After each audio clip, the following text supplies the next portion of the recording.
رات کا اندھیرا، گھر چمک کی رات، میں اکیلی تھی۔ کمرے میں بس ایک موم بتی جل رہی تھی اور تبھی ایک لڑکی سامنے آئی۔ اس نے سیدھا میری آنکھوں میں دیکھا، جیسے اس کی روح میں روح میرے اندر اتر گئی ہو، اور اس پل سب کچھ بدل گیا۔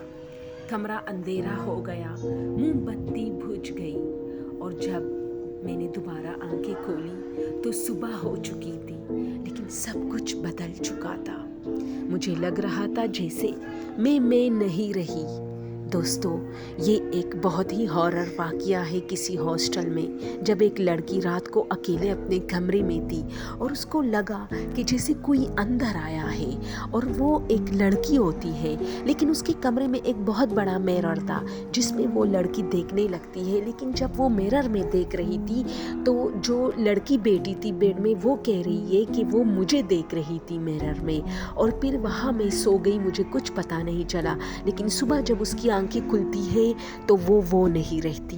یعنی سب لوگ اس کو اس دن کالج میں کہتے ہیں کہ تمہارا بیہیویئر کچھ عجیب سا ہے، جیسے مطلب جو تم پہلے تھی اب وہ نہیں ہو، جیسے تم بہت بدل چکی ہو۔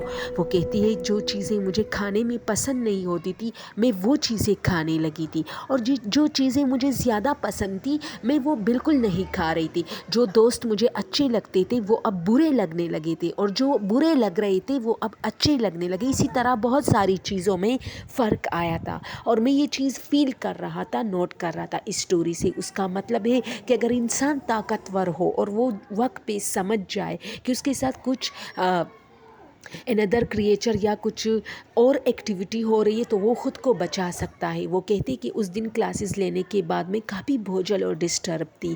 جو سبجیکٹ مجھے پسند تھے اب مجھے اس سے چڑ آنے لگا تھا، اور جو پسند نہیں تھے اس میں بہت تیز ہو گئی تھی۔ سارے دوست اور سارے ٹیچر حیران تھے 2-3 دن سے۔ میتھ میرا بہت ویک تھا، جو کہ 2-3 دن سے بہت اسٹرانگ جا رہا تھا، کیونکہ میری پوری کنسلٹیشن یعنی اس کی طرف ہو گئی تھی۔ مجھے میتھ پسند آ گیا تھا۔ یہ ایسا کیوں تھا؟ میں سمجھ گئی تھی کہ کچھ غلط ہو رہا ہے، یہ سب صحیح نہیں ہے۔ پھر وہ کہتی ہے کہ میں ایک نزدیکی ایک بزرگ کے پاس گئی جو کالج سے کافی دور اس کا ایک جھونپڑا تھا، اور مجھے کسی میری فرینڈ نے کہا کہ وہاں جاؤ، شاید تمہارے مسئلے کا حل وہاں ہو۔ وہ وہاں جاتی ہے تو وہ بزرگ اس کا نبض چیک کر کے کہتا ہے کہ بیٹی، تمہارے اندر کوئی دوسری آتما گھس گئی ہے۔ اور وہ بات مجھے یاد آ گئی کہ کوئی لڑکی میرے کمرے میں آئی جس کے بال بہت کالے تھے، اور اس کا چہرہ مجھے صاف طور پہ تو نظر نہیں آ رہا تھا، لیکن اس کی آنکھیں مجھے نظر آ رہی تھی اور مجھے یاد آ رہا تھا، اور وہ مجھے دیکھ رہی تھی میرر میں۔ اور پھر وہ پتہ نہیں کہاں چلی گئی، لیکن میں وہاں بے ہوش ہو گئی تھی، اور صبح اٹھنے پر ساری چیزیں چینج ہو گئی تھی میری اندر۔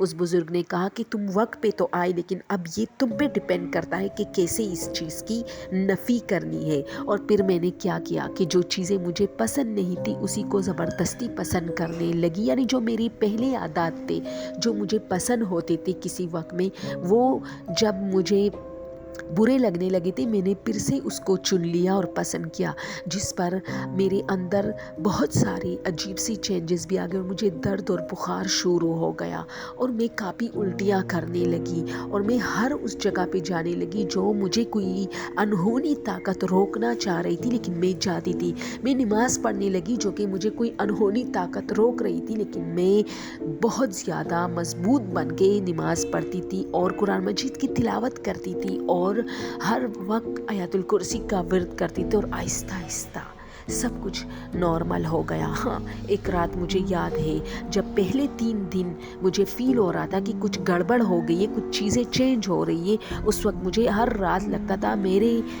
بیڈ کے سرانے پہ کوئی کھڑی ہے، کوئی عورت، اور مجھے دیکھ رہی ہے۔ کیا سن کے آپ لوگوں کو ڈر لگا؟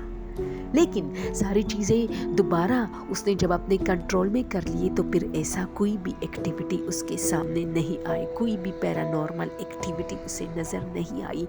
اس کہانی کو شیئر کرنے سے اس کا مطلب ہے کہ بہت سارے لوگ ایسے حالات کا مقابلہ کر رہے ہیں، تو ان سے میری ریکویسٹ ہے کہ مضبوط بنے اور انہی چیزوں کو چنے جو چیز تمہیں جان بوجھ کے روک رہا ہو اس سے، اور تم روک رہی ہو تو اس کی بات مت مانو، بلکہ وہی کرو جو تمہاری پہلے اچھے عادات میں شمار ہوتے تھے۔ Thank you, bye.